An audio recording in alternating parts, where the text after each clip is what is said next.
Sorry, Prof. I cannot hear you properly. Still cannot. But I can see your mouth moving, but macam still tak ada dengar suara Prof.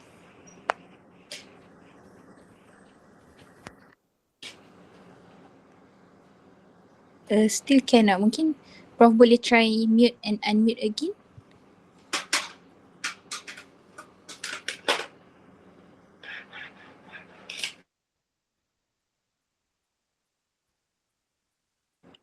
Still cannot, Prof.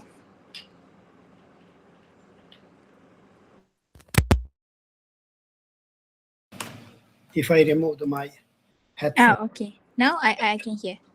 So problem is with the headphone. Oh, okay, yeah. Okay. All right. Okay, thank you very much. Okay, statement that we have studied, its statement was the kind of sentence actually, but not every sentence can be proposition or statement. They have to have value of the true or false. Cannot be the any more form. Only either true or false. We have studied this. Okay. Later on, we have seen so many examples and also some kind of exercises. In here, I want to say, after in your book, after examples, there are many actually exercises in the form of practice. For example, if it is in the practice form, then it is given the answer at the end of your section or chapter. You can try to look at it, please. Have a look at those, study examples properly. 2 plus 2 equals to 4, yes or no. So therefore, statement, if you ask the question yes or no, answer will be there. Yeah, either yes or no. That is the statement that we try to. Later on, we study the relationship among those. For example, how to combine or connect or negate them, for example. If you look at it, we see or we connect the sentences or statements by using the not, and, or, if, then, if, and only if. These are the basically connectives between the statements that we have studied last time. You can try to look at back again. The explanation actually here quite lengthy as well if you try to read it. So then we have studied negation of those statements, the opposite, or we call not the P, we call the negation.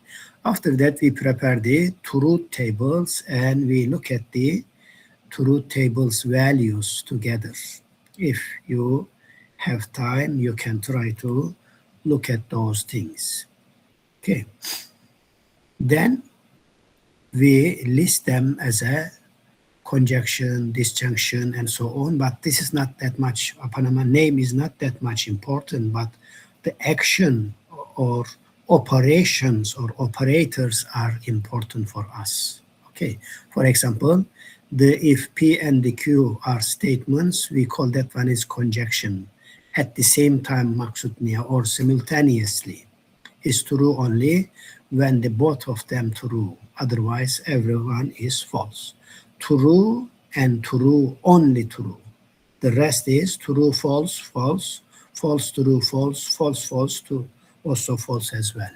This is the, we say, conjunction, and you can see for the truth tables. And disjunction, you can see we have the either of it true, then in the disjunction, meaning that or connectives or operators that we have studied as a or. So then you can combine the statements together by using the or, if you have more and more, for example. And you can also generate the truth tables based on those number of those statements. For example, if we have one statement, we have only two values, either true or false. But if we have the two sentences or statements or propositions, we have four. If we have three, actually, we have 8, and so on. As you can see, number of the statements that we generate based on the, the number 2 to the power n that we have seen. Later on, we have the implication or one-sided arrow, or basically we call that one is conditional statements. If P, then the Q. We call this one is the conditional or implications. Okay, we have studied the detail of this, and I'm not going to repeat. Actually, if you have time, you can go through this, look at the bold statements in your book, and you can saline back those definitions and their meaning. And we have seen at the same time this as a operator. If you look at it, then it was like this: true, true is true, true, false, false. In the first one, true, second one is false. The keputusan atau conclusion or basically consequent is false. The rest is true. In false, false from true in this operator or connectives. Okay, then you have many equivalent form. You can see in the your test again, or textbook, sorry. If P, then the Q, or P implies the Q, P only if Q, Q if P, and so on. They are basically the same meaning, or having the same meaning. Okay, we use this notation: if P, then the Q, as a one-sided arrow. Or you can have a look at back again, which book you are following. Then possibly single line sahaja they might consider. Okay, we have studied again. There are many exercises or practice for you that you can check your jawaban or answer. Then after that, we have seen one more stronger, and we call this one is if and only if case, or statement P if and only if Q is called the conjunction of the two conditional statements, meaning that this one having two-sided implications. If P, then the Q, if Q, then the P as well. That's why, because of this, we call this one is biconditional, meaning that two conditional, from P to the Q, from Q to the P also in there together. So as you can see, truth table is given here for this. Then this is your first implications. This is your second implication. Then you are using together as an end. You combine them: true, true, true. False, true is false because and. False, false is false, and true, true, again true. This is basically form of the if and only if that we have studied. Then please, you have many, again, practice questions and construct the, truth tables. When you look at the truth tables at the end of the, column, if all of them, true, we call that one is tautology. You can see here, sorry, compound statement is true in all cases. Maksud niyaz plus column or conclusion form is true, true, true, true, true, true, true. All of them true. We call such statement is a tautology, actually. Okay. Opposite of the tautology, what was it? We have the contradiction, actually. Okay, never mind. We will. Okay, then.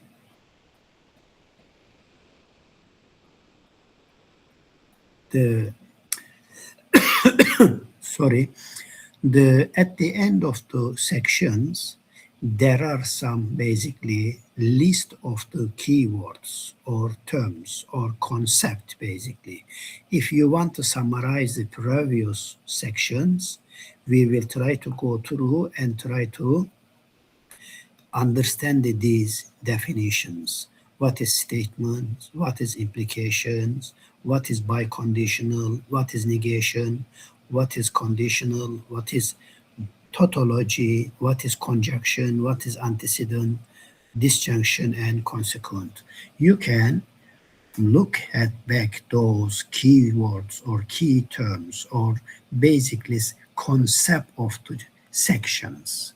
And if you are able to answer all these definition properly, meaning that this section is clear in your mind or in our mind, you can try to, okay, look at back. Then we have studied the quantifiers. These are the actually, sorry, let me tell you also. After this summary or review, you can see that there are some practice problems, answer to the practice problems. You can check it later on, which one is the correct, which one is the not. Just only you can study the practice questions and test your knowledge. Okay, I'm not going to, but for example, if you look at it, this is the tautology, you can apply or see actually.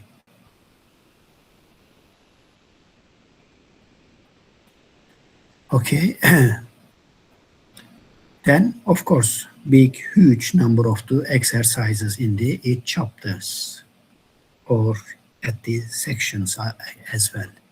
Second part of the logic and the proof is I'm not going to go, okay, all these exercises, you can try to.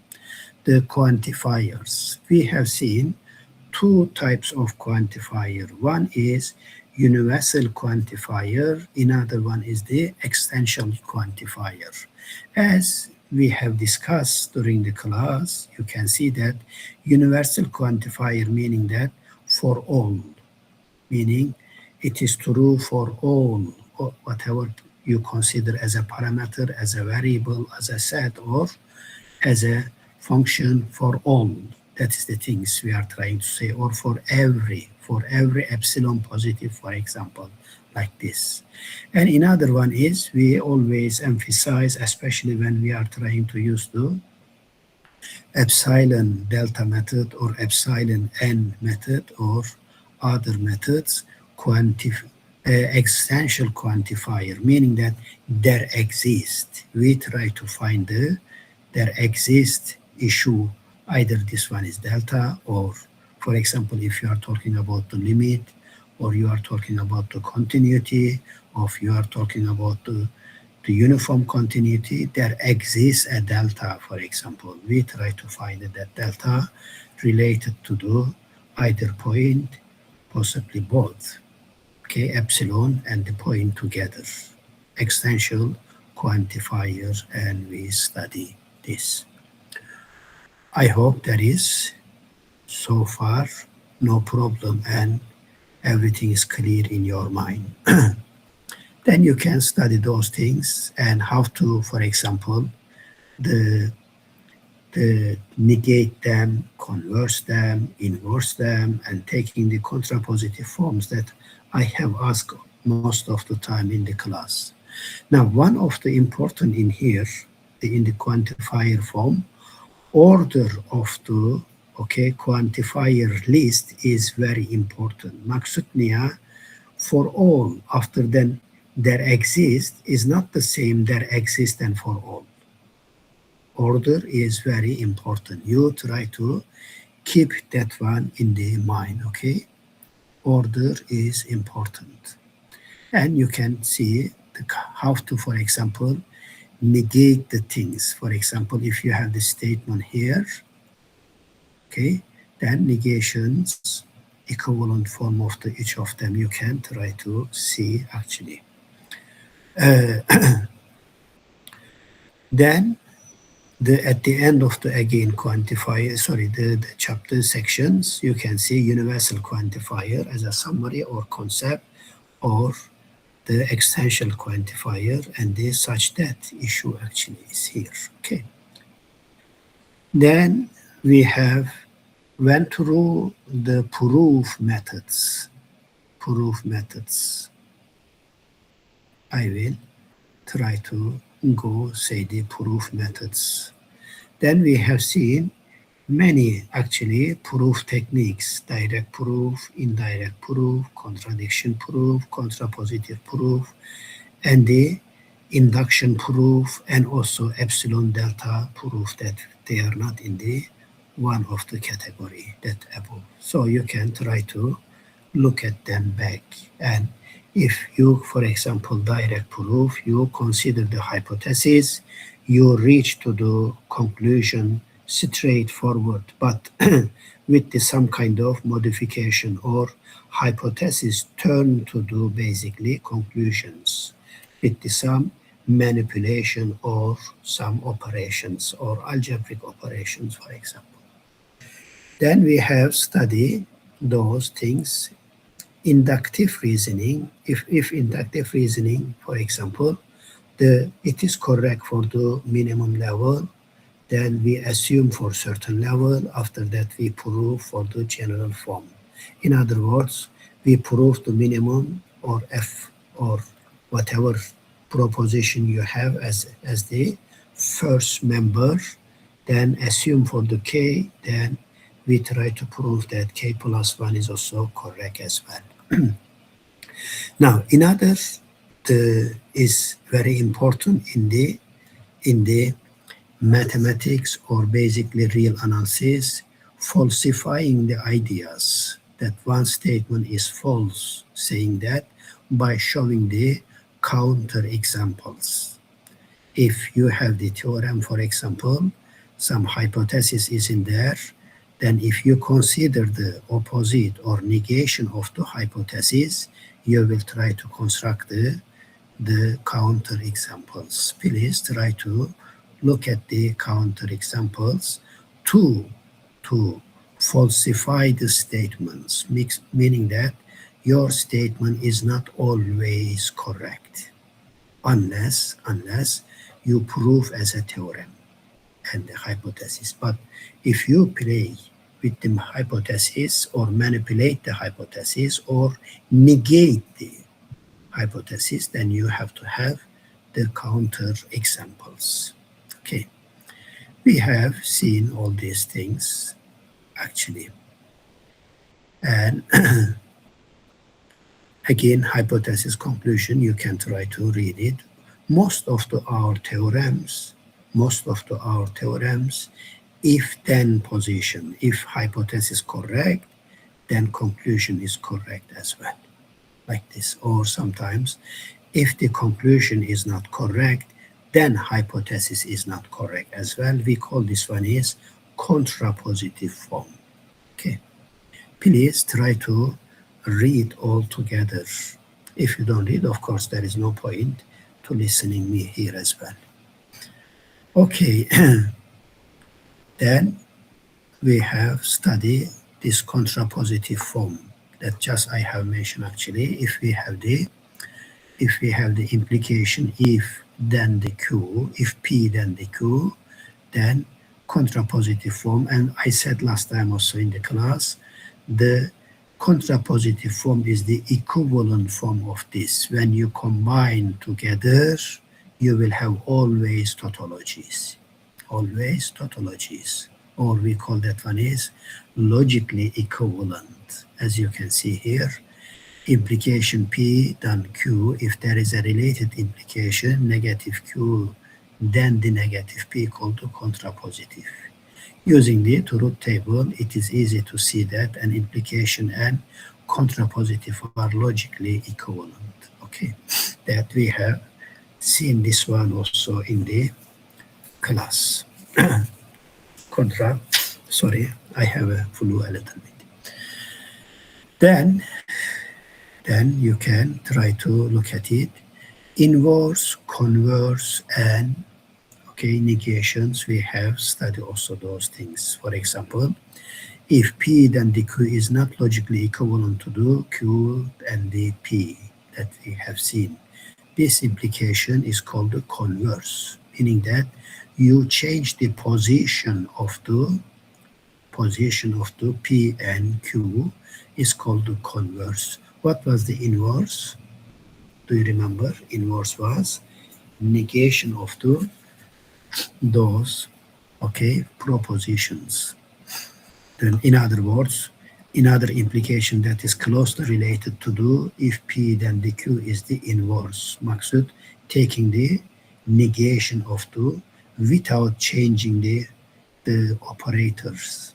Without changing the operators. So inverse implication is not logically equivalent to the P than the Q, but logically equivalent to the converse. You can, my maksud niya, you can try to see inverse and the converse truth table and see that they are same or equivalent. Maksud niya. If P then the Q is equivalent to the, it's contrapositive. Inverse equivalent to the converse, but original one is equivalent to the contrapositive. Then we have seen all these things. You can see here there are so many actually. Okay, the examples for you and see those things. If it is not tautology, we said it is the contradiction. So as the section summary, the concept that you have studied in this one is these statements: hypothesis, converse, conclusion, contrapositive, contradiction, counterexamples, and so on. Please try to again look at those things. If you are able to answer these questions or define the situation, meaning that you learn the correct, basically, sections, or correctly you studied. Okay, you can always compare your practice again. Then let's have a look at techniques of the proof that I have mentioned actually. That what was it? All this employing the or applying the quantifiers together, you can make the several type of the theorems. Okay, I'm not going to, but you can try to do all these things. For example, looking at the contradiction forms, looking at the how we construct the contradictions.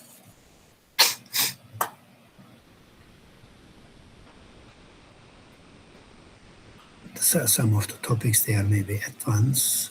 They give early as a chonto, for example, integrability. They have given here as an early level actually, but never mind. You can try, since already you have studied basically integral properties as well. Okay, I will. Then later on we define the absolute values of the numbers, because we need the absolute value at our distance from origin to the point. Whether this one is negative side or positive side, real line having the two-sided, but distance always positive. So therefore, we need to define the absolute value in order to define the neighborhood ideas. Okay, you have done this, and among the properties, there are many properties that satisfying the inequalities, or especially the triangle inequality of the absolute values, which is important for us. Okay, again you can study, try to read the detail of these sections or some text around here as a notes.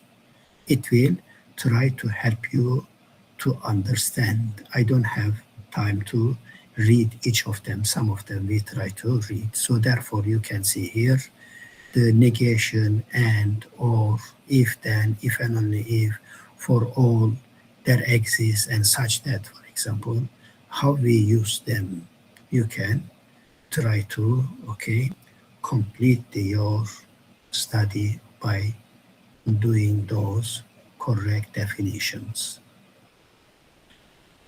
Okay, later on we went to do the sets and the functions. Sets and the functions. I think you know already what is set. You know what is the functions. The important part is those operations with the set. With the number, for example, we define the addition, multiplication, division, and so on.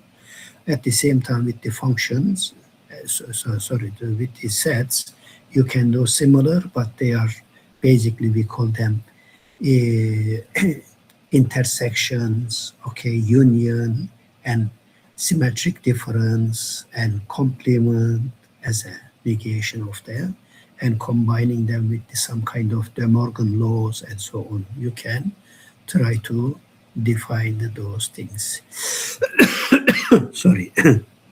And here we have studied also two sets, they are equal or they are equivalent. Two sets, they are equal or equivalent. If it is equal, meaning that each set has exactly the same number of the elements and the same elements, not only the contents or numbers inside, but at the same time, the individual members or elements are the same as well. We call at that time equal. In other words, each set is subset of each other.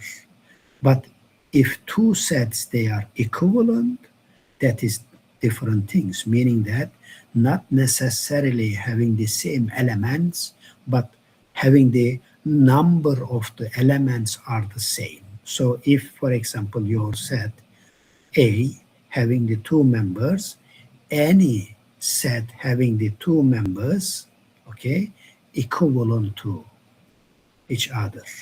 So therefore, for the equivalency of the two sets, we need to find the one-to-one and on-to functions between two sets. One-to-one and on-to function between two sets to show that they are equivalent to each other. We have studied also those things, equal. And the common set that we apply, set of natural numbers, set of integers, set of rational numbers, set of irrational numbers, set of the real numbers as well. So you get familiar and the differences between those. The first one, second one, and third one, they are the individual points, but the last one or set of the real one, they are the interval form, meaning that there is no gap between the numbers in the real line, but the others, there are some other objects or maybe foreign objects between the two rational numbers, we call, for example, irrational numbers. Or between the integers, there are many the rational numbers or irrational numbers between the two integers, similar with the natural numbers as well. So real line bearing the concept of the interval. And interval, they are connected sets. That last time we have mentioned. Connected set, we are using these notations. And I think we have defined the many way of writing the notation in the following form. Either the end or terminal points, they are inclusive or not. If it is strictly not, so therefore we call them basically either close or open, or maybe half open, half close, and so on. And of course, you can extend to the one side to do negative infinities or positive infinities as well. You can do the similar maksud niya interval operations together with the infinities. Okay, then you please study those things. And empty set, I think everybody know already. Empty set, I am not going to do. And the intersection, union, complement, and so on, we define last time in the following way. For example, union is belongs to the either of it, either in the A or in the B, not necessarily at the same time both. Satu sahaja cukup to define. Intersection is A and the B at the same time. Maksudnya X belongs to the both. Okay, not not only in one side, in the both sets. If the intersection is empty, we call those sets, they are disjoint sets. They are disjoint sets. And definition of the symmetric difference or difference basically also, you can have the difference between the two sets. What happen actually when we write like that? A tolak B, meaning that X, they are in the first set, but they are not in the second set.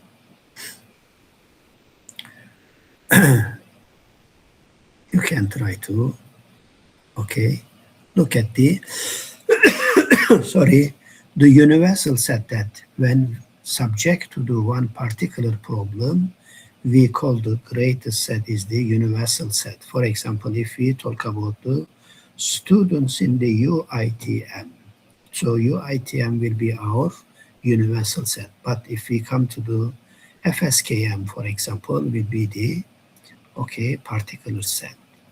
But universal set is having all the members inside, subject to the, for example, studentship of the. And we have also complement. For example, set is the complement of the set is the those, they are in the, not in the set or dalam set, they are in the outside. We call that one is complement of the set. Maksud, they are in the universal set, but not in the set itself. And how to prove and how to distribute those operations among other or on the others, you can have several. For example, you can look at this, saying that fill in the blanks in the proof of the following theorem. In order to prove A intersection U tolak B sama dengan A tolak B, for example, you can try to figure out the solution. First, right-hand side is the subset to the left, left is subset to the right. Then you can try to fill up the gap in here. I mean, by following or step by step complement. So with the sets, we have basically complement, we have basically the difference, union, and the intersections. Okay, you will be able to show them by using some kind of diagram. We call them the Venn diagram, but you can study those things yourself. Okay. Then we have also studied, sorry, the index families. In other words, if we have this set, we have the members or elements inside the set, but now the families are the combination of the sets. We call them families. For example, you can generate the intersections or union of the basically. Okay, you can use those. Okay, the notation for this. And I have mentioned also those, okay, how to look at their intersection, having the certain kind of those sets or families, then see whether they are empty or they follow the same structure. For example, if we have the infinitely many, then we should consider whether each of them following the same after the operation. In other words, if each of them open interval, intersection, is it open or union is open or close, and so on. We have studied this kind of things. For example, you can see here in the example, particularly 117, saying that AK is 0, 2 minus 1 over K. Each of them you can see actually close interval. If you guarantee K as a natural number, then you will have A1, A2, A3 as a close intervals. But when you pick up the infinitely many union, you will see that no longer is the close anymore. You can see two side is open actually. Okay. Sorry.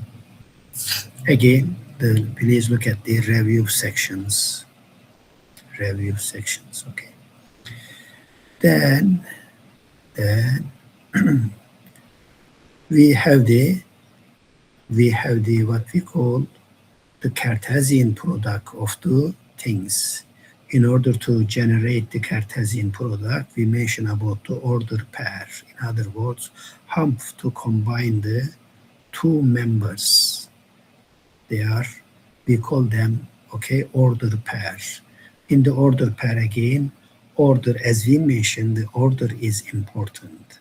AB sama dengan BA. Okay, so therefore, and the equality and the other operation we can try to define.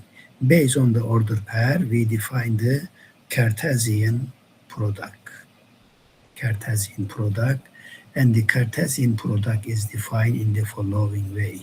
A, B, A coming from the first set, B coming from the second set. We put them as a pair or as a couple.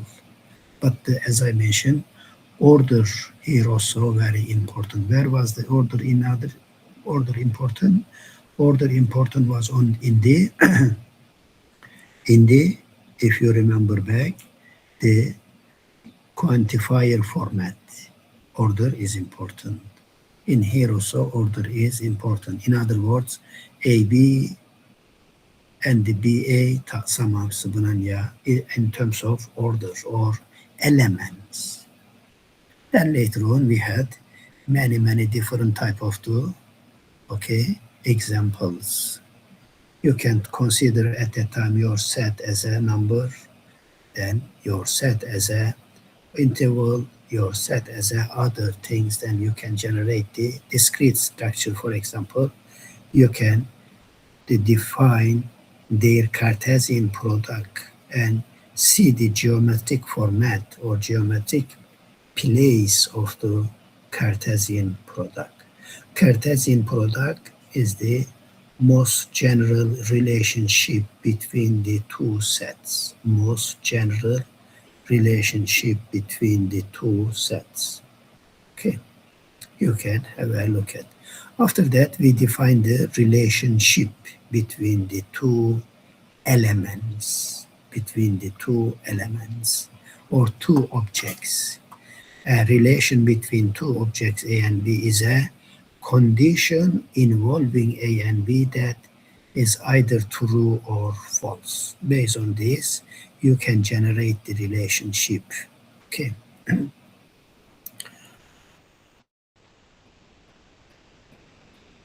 Then every relation, okay, is the subset of the Cartesian product. Every relation is the subset of the Cartesian product. Then we name the relation as a, reflective, transitive, and symmetric, and so on, in order to define the equivalence relations. Later on, we have studied those things. The reflective property, meaning that X is related with the X, or if X is related with the Y, then Y related with the X, or if X related Y and the Y related Z, then the X related with the Z. We call this one is tiga sekali between. We call them equivalence relations. Okay. Is there any so far any questions?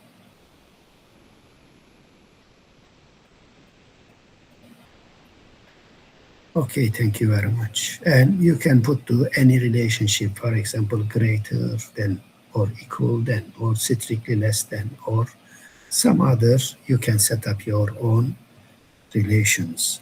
Then based on that, we set up the equivalence classes, meaning that we try to make the partition of the set by using those relations. Okay, I will omit this. Again, you can now look at those concepts, whether you will be able to answer order pair, Cartesian product, relation between the two sets, equivalence relations or reflexive or symmetric or transitive, and partition and equivalence relations. Okay. Then we study the functions. Function, I think everybody knows the function, but we study here as a subset of the Cartesian product, as a relation between two sets, but we said during the class, functions, they are the particular or basically significant relationship between the, what was the relationship in here or particular one input, one output. Cannot be basically one input and two outputs. It was that one actually. So therefore, we define the as a existency for all A, there is a one B related to each other. But another one is the uniqueness. If A and B is related and the AC related, then BC has to be the same. In other words, input A and output B, input A they got in output C, so the both of the output has to be same, otherwise cannot be a functions. Then after that we define the domain, codomain, and the range of the functions. Domain, codomain, and the range of the functions. And based on that, we try to define the function as a one-to-one or injective, and surjective onto or one-to-one and surjective, we call them bijective basically. Okay, then a function is called onto atau surjective if the B is the Samadingan range of the F. Okay, a surjective function is also called sometimes the surjections that we have mentioned. In other particular class of the function, they are the injective ones, meaning that they are one-to-one actually. So during that time also we have discussed the inverse functions and inverse images and the images as well. So now if the function at the same time, simultaneously one-to-one and onto, okay, we call them bijective, and bijective function, they have the basically inverse. We have studied this, or you can read back again saying that if function is called a bijective if it is both surjective and the injective at the same time. We have seen many examples, whether they are injective, whether they are bijective, or whether they are onto actually. You can try to look at back. Then we study two different tests. One is the horizontal test, another one is the vertical test. Horizontal test will help us whether function is one-to-one, and the vertical test will help us to determine whether a function is onto or not.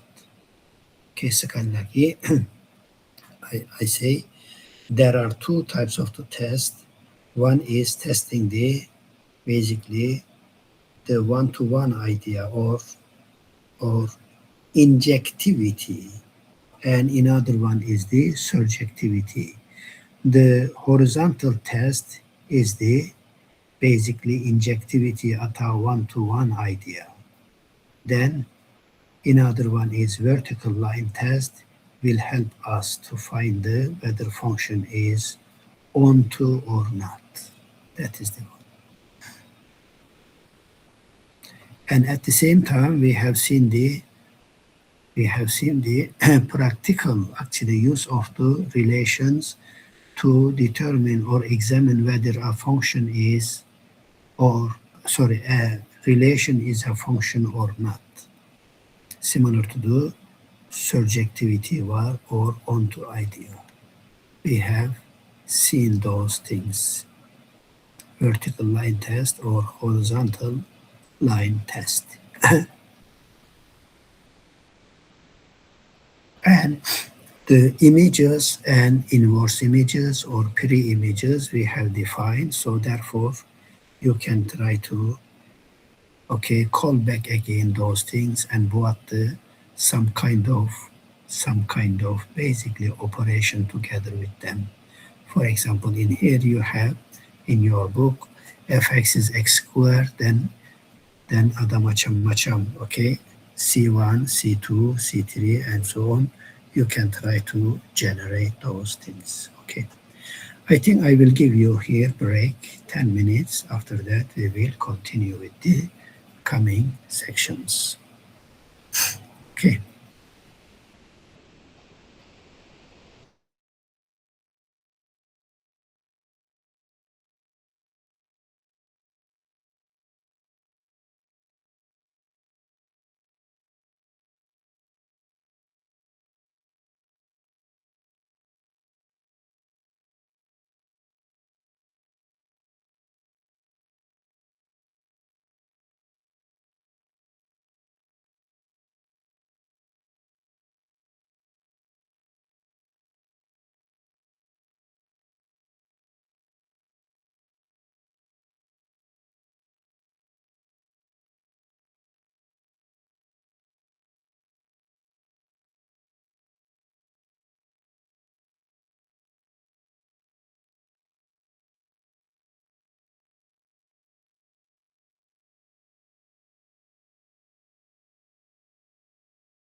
Okay, welcome back. Please try to look at the inverse images, especially of the functions, by using the sum sets. And I want to say here, every function has inverse image, but not every function has inverse function. So these two are different concepts. Please try to understand these two different concepts. If the function is one-to-one and onto, baru kita boleh cakap atau existence of the sonsang fungsi sonsang atau inverse functions. But for any function, we can always find the inverse images. Sometimes we call this one peri-images. Image is the basically subset of the range under the function. But the inverse image is basically subset of the range inverse side. Though do not mix f negative 1 in the inverse image is the same as the inverse functions. No. The inverse image meaning that from the range to the domain. Image is from the domain to the range, basically. Okay, so therefore, please try to distinguish these two concepts. Sekali lagi, not every function has the inverse function, but every function has the inverse images. Okay, never mind, let's go further. And there are so many, okay, the related theorems. For example, you can try to see. And another one is that I want to say the inverse image in terms of the sets operations more friendly. More friendly, I will explain. Actually, when you look at this theorem here, for example, the intersection of the two sets under the image not necessarily equal to each other. You can see here, it is certainly subset of the intersection of the individual images. And so we call this one is equal when if the function is one-to-one. If the function is one-to-one, then this f C1 intersection C2 is equal to the FC1 intersection FC2. Otherwise, in generally, this is the subset. Then union is okay, they are equal to each other. But what I said, more friendly, meaning that inverse image intersection is the same as the intersection of the inverse images, or union also same as well. You can see here, tadi kalau fungsi, ordinary fungsi, then subset. But the sonsang atau inverse image is the same. Maksud, equal to each other, kanan kiri sama. And the last one is the, basically you can see the difference or image, inverse image of the difference actually. And you can see here, how to prove those things step by step, then you fill up the gap actually here. Okay, then we have seen the composition of the images or composition of the functions, and I'm sure you have studied the composition is not actually commutative. Maksudnya, the composition of the two functions FOG tak sama dengan GOF. Kalau sama, meaning that one function is the inverse of the other functions. So in order to make the commutative, meaning that they are inverse of each other. Okay, you can try to have many, okay, composition of, for example, if both of them onto atau surjective, composition surjective. If both of them injective atau one-to-one, then injective. If both of them is one-to-one and onto together is the bijective as well. Composition is like this. So you can try to show them straightforward actually. Then I have mentioned this inverse image. Remember at the beginning of the Cartesian product, I said B, AB tak sama dengan BA. This is the related with the actually inverse functions. So if you are trying to establish the function from the AB, then remember last time, we'll cover the everything on the domain and one input, one output sahaja that we said. Now, if the situation is like this, you can talk about the, at the same time, inverse image as well. Inverse image at that time, AB become the BA. So therefore, they are related to the fungsi sonsang atau fungsi original as a subset of the Cartesian product. So from here, you can now imagine that Cartesian product also is not commutative. A times B tak sama dengan B times A. In terms of commutativity is meaning that operation change the order. A intersection B sama dengan B intersection A. A union B sama dengan B union A. But the A difference B tak sama dengan B difference A. So at that time, the order is important. I mean, which one first is important. Same also with the Cartesian product. And you can have the identity function, meaning that from same set to the another same set actually as a function. Then many more you can try to find their domain, range, and the codomain as well. Okay, I will leave it to you. The one of the important part is here, fungsi sonsang, they are basically symmetric respect to the y is equal to the x. As you can see here now, if you look at this COM bar, you will see that actually the left-hand side and this one exactly the same shape. But this one as a mirror in the middle, y is equal to the x, giving the, okay, or keeping the shape of the functions. What we call this one is inverse functions.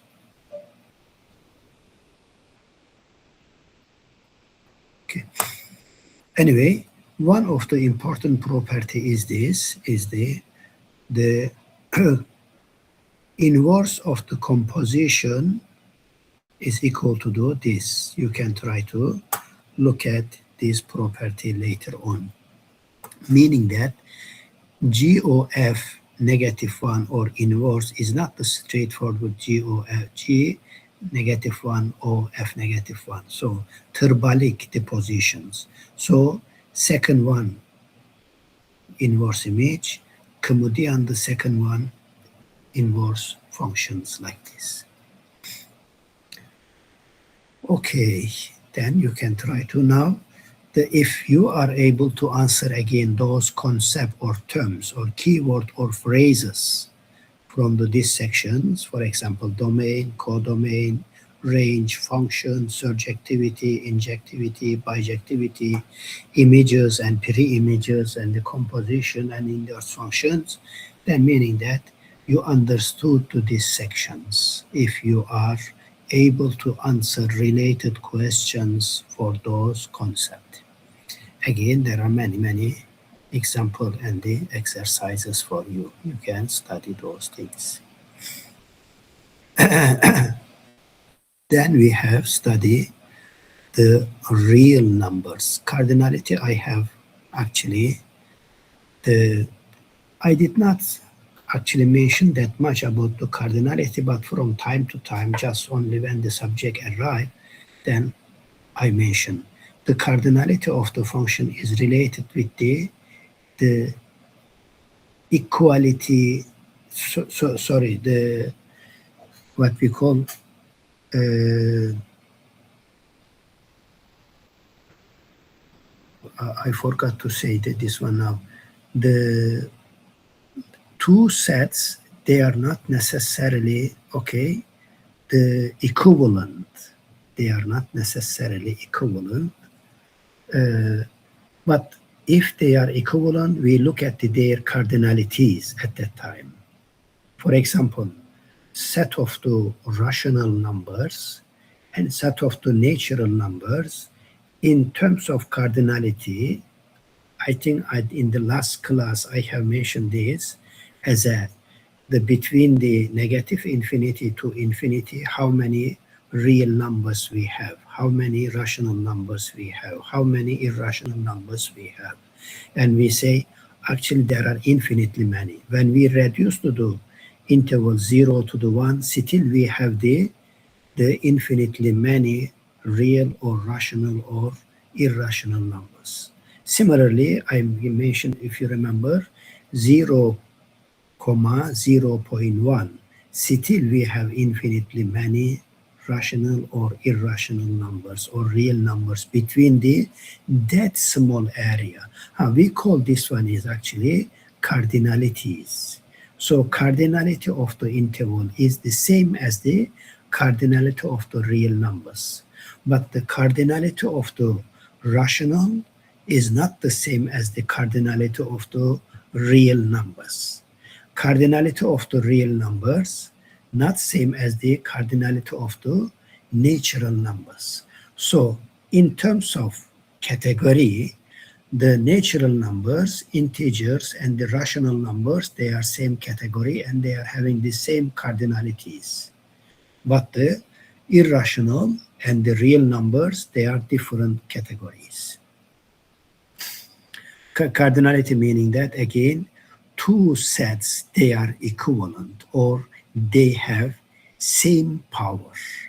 They have same power. Okay, you can try to lead. And if we can set up a function between set and to do set of natural numbers, we call that set is countable. That set is countable. And another one is the uncountable. So set of natural numbers, set of integers, set of rational numbers, they are still countable, even though we have the proper subset of each other. But they are coming from the single or individual points. This is related with the cardinalities on countabilities. So these three sets, countable, infinitely many. I have mentioned this, but you can study detail of course. And at the same time, if, for example, two sets is countable, their union, two sets is countable, their intersection, two sets are countable, their Cartesian product, you can try to work out those things. Okay, I will go through that one. Then we talk about the Panama supremum and infimum, maximum and minimum, and the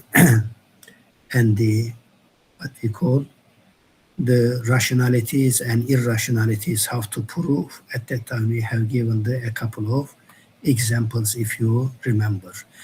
Among the I mean, you can see here also algebraic functions, algebraic numbers or transcendental numbers. Algebraic numbers, they are the root of the polynomials. Transcendental numbers, they are not coming from the polynomial roots. That is the difference between. So generally, the transcendental numbers, they are basically, some of them algebraic, but still most of them actually they are irrational numbers.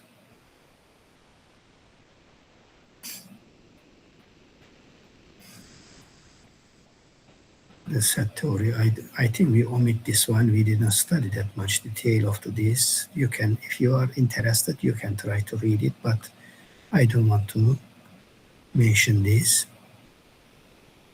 Then after that, we have studied, basically, I told you supremum, infimum, and those relationship. We call that one is completeness, or related to the completeness of the real numbers. And remember last time we have studied some kind of relationship between the set of natural numbers, set of rational numbers, set of irrational numbers. And we have seen that square root as a number, but is not the rational. So therefore, in order to define that one, we call irrational, and proving that one, it was another method how to prove we have seen. So that is the set of the real numbers to establish from the set of the rational numbers as a Cauchy sequences or equivalent of the Cauchy sequences, or we said we can generate the real numbers by using the Dedekind cuts that we have seen. Actually, based on the supremum idea, the not every subset or bounded subset of the rational numbers, they have the upper bound. And similar, not every subset of the irrational numbers, they have the basically, okay, the upper bound. This is only valid when we reach to the set of the real numbers. So set of the bounded set of the real numbers, they have the supremum. We call this property is the completeness property, meaning that the equivalent form of the last time we have seen several equivalent form of the completeness. One of it is that the line of the real numbers, they are solid line. There is no gap or there is no hole between the two real numbers.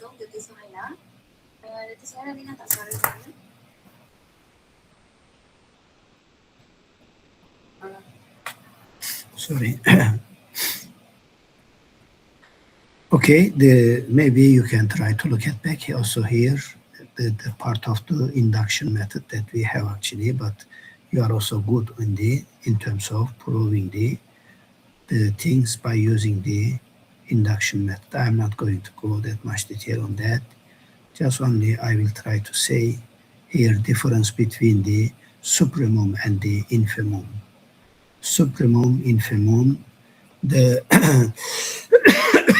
if the bounded subset has the upper bound, smallest upper bound we call the supremum. Similarly, if this bounded subset of the real numbers, they have the lower bound. Among the lower bound, we are taking the biggest one or greatest one. We call the infimum. The bounded set, they might have many upper bound or lower bound.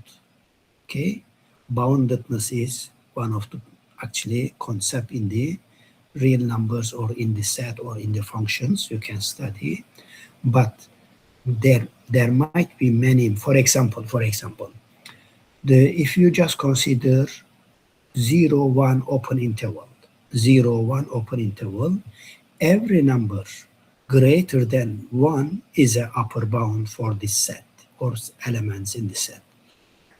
Similarly, every lower number or lower than the 0 is the lower bound for this. Now, the smallest upper bound is the 1. We call this one is supremum.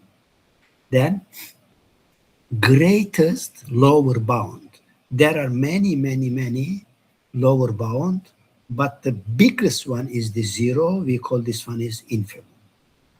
Infimum and the supremum not necessarily belongs to the set or belong to set. Okay, kalau supremum and infimum is in the set, we call those concept maximum and minimum. Okay, so maksudnya supremum and the infimum overlapping with the minimum and maximum if they are in the set itself. They are not talking about the out of set or upper bound. If the upper bound is smallest upper bound is in the set, we call that one is maximum. So study these two concepts in a different way. Then order relations. I think I have mentioned last time, real numbers, they satisfy the many properties. For example, ordering. In other words, you can compare the two the real numbers between either one is smaller or another one is bigger, or maybe they are equal. This kind of relationship, or you are adding together and generating the another, we call that one is algebraic operations. So the set of real numbers, they are close under the algebraic ones. Actually, they are close under the geometric ones as well. In other words, you can compare the distance between the numbers and the origins, or distance between origin and the one, by looking at which one is longer or having more distance. This is called the geometric properties. But the set of real numbers, they satisfy another property. We call them completeness, or basically topological properties. But since we don't study topology, we just only mention about the completeness of the real numbers. Actually, equivalent form of this, again, I told you, is the having supremum, greatest, lower,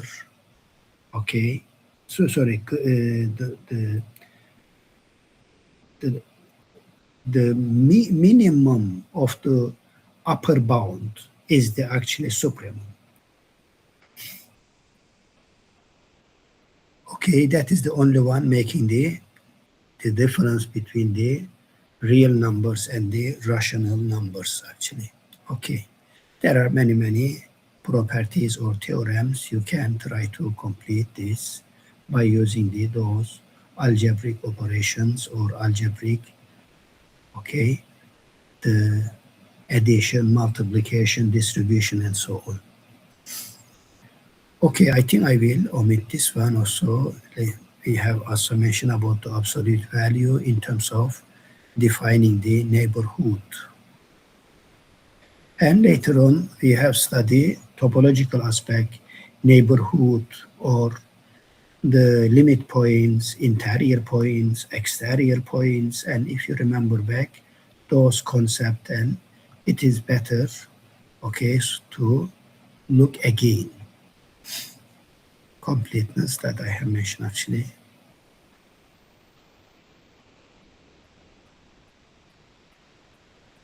And the Archimedean property, I don't know, it is also equivalent to the completeness property, saying that set of natural numbers not bounded.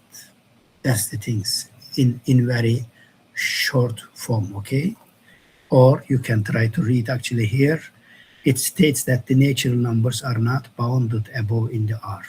So meaning that whatever number you pick up from the real numbers, there is always bigger natural numbers. There exist always some bigger natural numbers.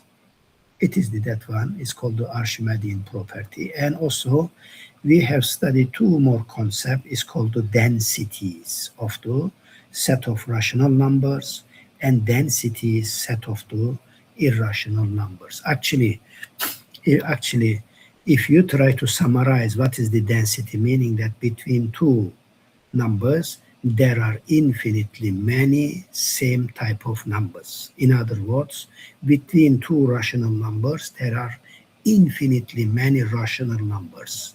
Between two irrational numbers, there are infinitely many irrational numbers. We call this one is density. So therefore, if you pick up this, between two real numbers, macam tadi 0 and 0.1, there are infinitely many, real numbers between 0 and 0.001 also.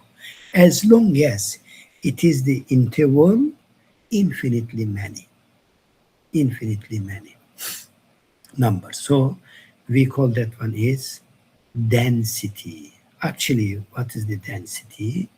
The last time we have mentioned about the closure of the set by adding the limit points. If you remember, we defined the limit points based on the neighborhood, okay?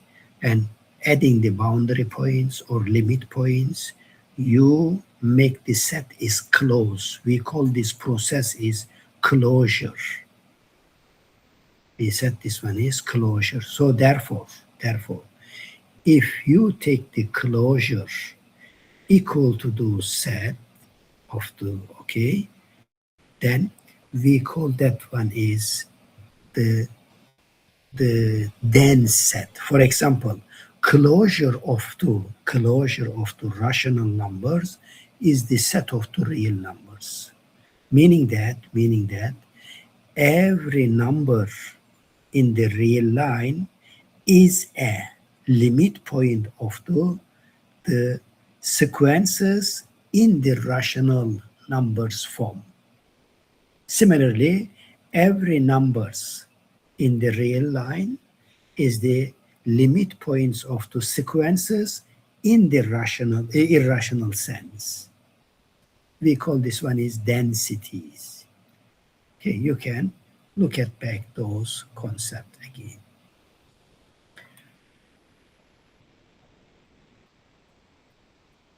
Okay, I will omit this.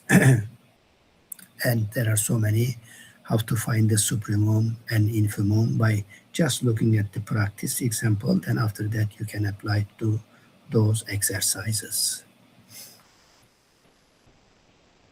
And as I mentioned, neighborhood, limit points, interior points, and deleted neighborhood. You can go through, please, again, the difference, especially between the neighborhood and the deleted neighborhood.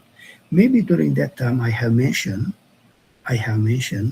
the deleted neighborhood we use in the limit process. When we look at the x tends to the number, we don't come and exactly say x has to be a equal to the a. We say x tends to a.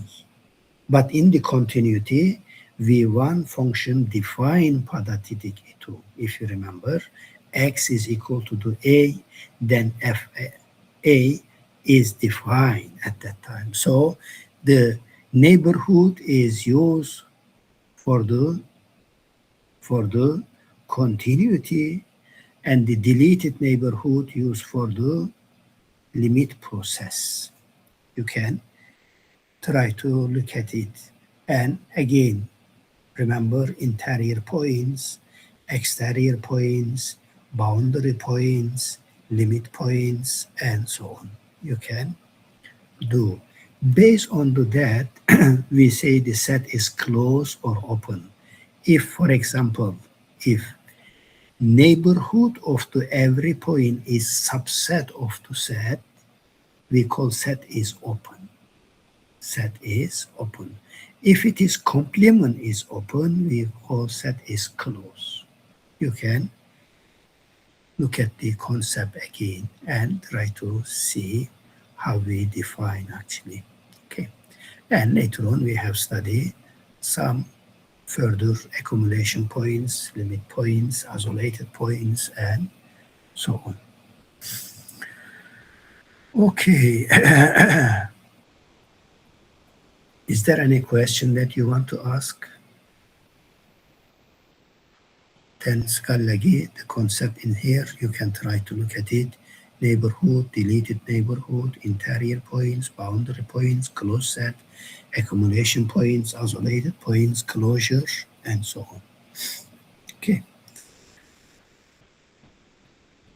I think we have quite done this kind of also when I asked some of your assignment, possibly you have studied when we make I haven't finished yet all your assignment to read yet. I'm in the middle. And compact set, we have mentioned actually that one also. If it is bounded and closed, we call that interval is compact. And compact set, they have the certain privileges. If your domain is compact for the functions, then you will have the basically minimum and maximum. That is the existency of the extremum theorem we have mentioned last time. Okay. Then compact set, open cover, Hein-Borel theorem, Bolzano-Weierstrass theorem. For example, Bolzano-Weierstrass theorem, last time we defined the every subsequences has got the limit. We define the compactness in that way as well. Every subsequences has the limit. Hein-Borel theorem, every open and closed is compact.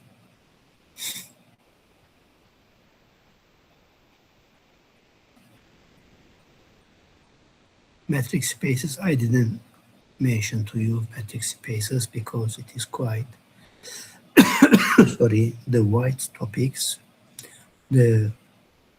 On the real line, basically you can measure the distance between the 2 points as a absolute value x minus y. But if you are working out of the real line, for example, real times real, or we call that one is plane, r square or r cube as a space, plane or space, or then you need to define the another concept or generalized concept. We call that one is metric. But I did not study, I did not mention metric definition in your class.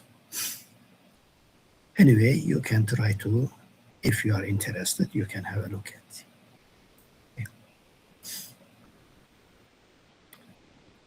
I will omit all this thing.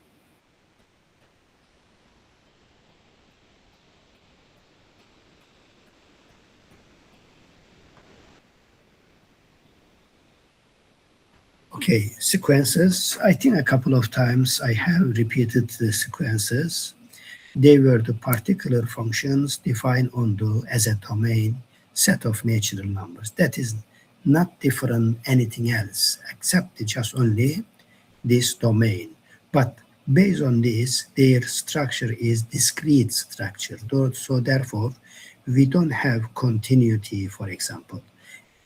What we have the convergency concept. Maksud niya, we look at the behavior when we are having large numbers or n getting large and larger and larger.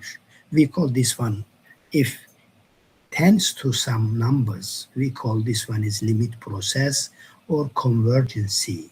If goes to the infinity, is not convergent that we have studied. So therefore, there are a couple of new concepts for you at that time. First, convergency concept, then boundedness concept, and monotonous concept, and subsequences concept, and Cauchy sequences concept. These are the new for you to study. Please try to read carefully how to define the monotone sequences, how to define the subsequences, how to choose the subsequences, and the relationship between the among themselves. For example, every monotone sequence is convergent? No. Every bounded sequence is convergent? No. But every convergent sequence is bounded. Is this kind of relationship we can always study, okay, looking at those. But what I said in the class, if you remember, the most significant property of the sequences is the convergency. We are moving around the convergency and determine whether it is convergent or not. And this one is actually, sometimes computation is straightforward, but rigorous definition is quite challenging actually. The similarly challenging one is the recursive definitions of the sequences. If the general term is not given straightforward, it is given depends on the previous terms, we call that displaying system is the recursive definitions. At that time, if the sequence is given the recursive form, in order to show that convergent, we need to show monotone, and also we need to show the bounded. There is a theorem, remember, if you remember, that every bounded monotone sequence is convergent. That was the only theorem that we use. And we also say every convergent sequence, if a sequence is convergent, every subsequence converges and converge to the same limit. Every convergent sequence is bounded, but not every bounded is convergent. We have studied all these relationship actually. Okay, I will omit and you can look at it, those things and graphical things. And a couple of actually number that we have studied in your class. And again, the concept here, sequences, convergent sequences, how to find the limit, and divergency criteria and boundedness. Divergency criteria, what was it? Either two subsequences converge to the two different values, or if the sequence is not bounded, then it is divergent. We have studied this one as a contrapositive of the convergent sequences, if you remember.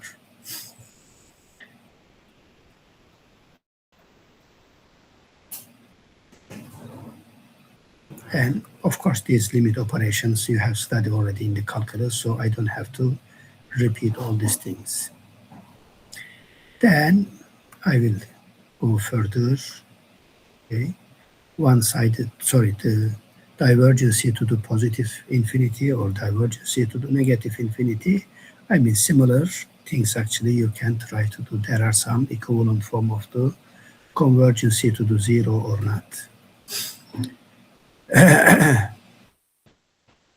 And the monotonous Cauchy sequences, I think we have mentioned already in the class. Basically,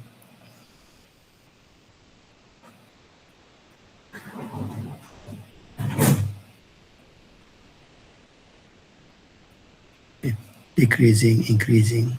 Actually, decreasing and increasing, actually, they are coming from the monotone sequences. Either they are either increasing or decreasing. Sorry. And the subsequences, we have mentioned several times how to extract the subsequences or construct the subsequences, if you remember.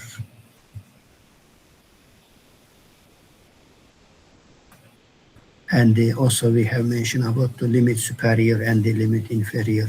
Among the, for example, subsequences having the limit, we compare which one is the biggest, which one is the lowest, and we call them limit inferior and limit superior if they are having different limits.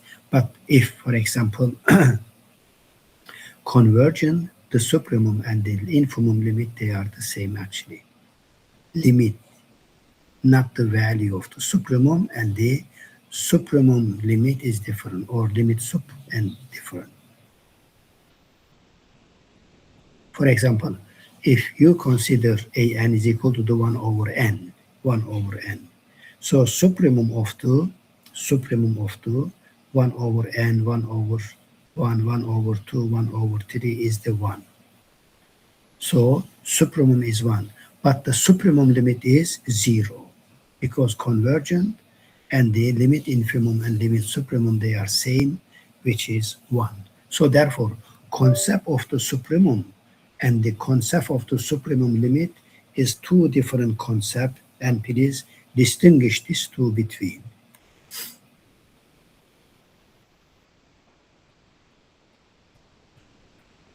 Okay. And the oscillation that I think we have mentioned, when we have the n odd number or even number, the values of the sequences goes up and down. We call this attitude as the oscillations, and they are not basically convergent unless their general term converged to 0. Later on we will. Okay. Look at the alternating sequences.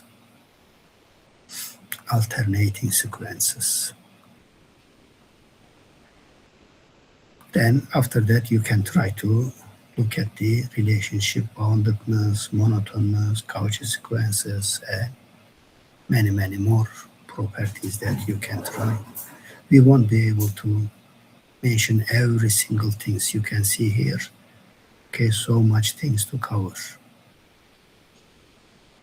And limits and the continuity quite we study actually. So if you remember, most of the Book-Tikan function is continuous or having limit, we use the epsilon delta method. So please try to get familiar by doing the more and more simple example, from simple to the a little bit, not the complex, but a little bit laboring questions. They are actually not that much difficult, but only they are sometimes the computational wise a little bit complex. So all the time we try to find the one delta either in the continuity or in the limit.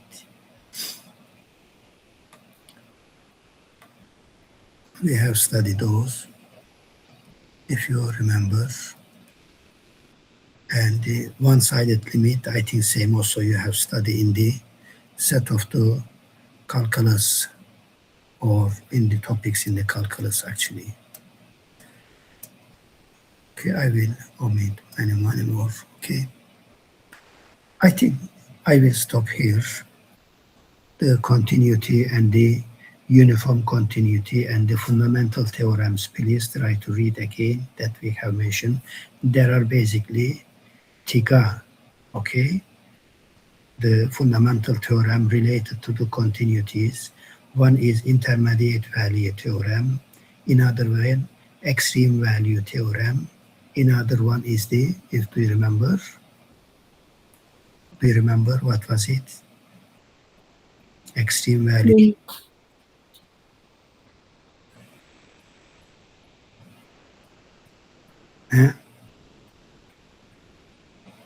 Mean value theorem.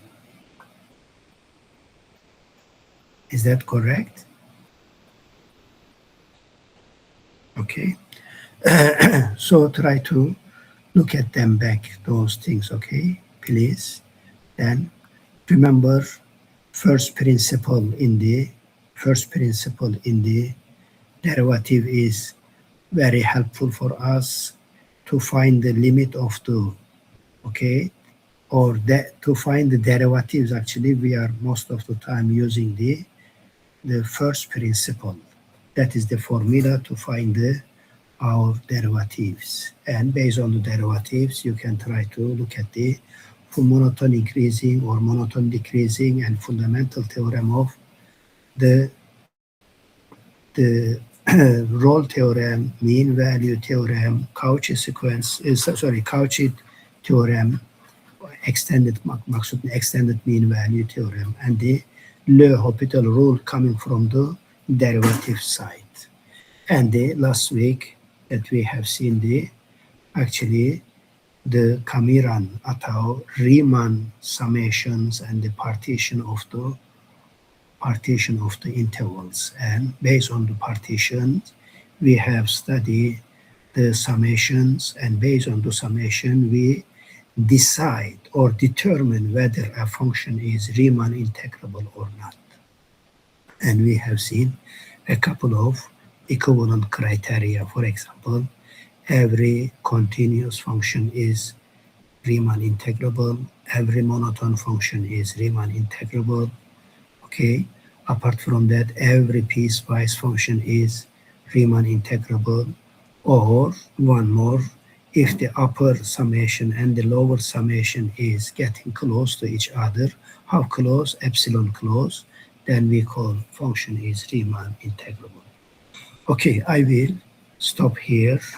So far, we have covered basically everything, but we did not, of course, solve any single problem, but there are many work examples in your book. So therefore, please try to study carefully. I wish you good luck. If you have any questions, we can try to communicate through the WhatsApp or email. By the way, if you try to Kamaskini, your homework that I have asked, still you can do until end of this week. Until end of this week. Okay? It is open.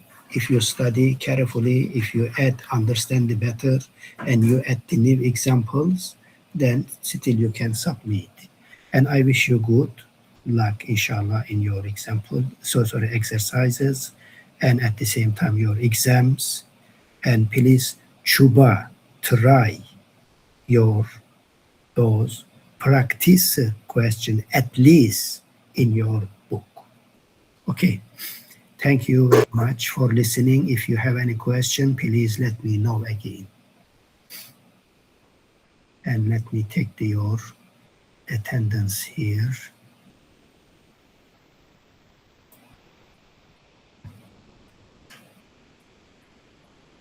Just a moment, please. Okay.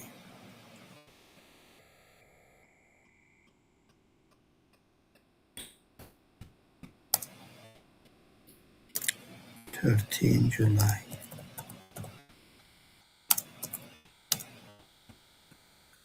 Okay, I have taken. Yeah, thank you very much and good luck. Okay, Assalamu alaikum. Salam, thank you, sir. Thank you.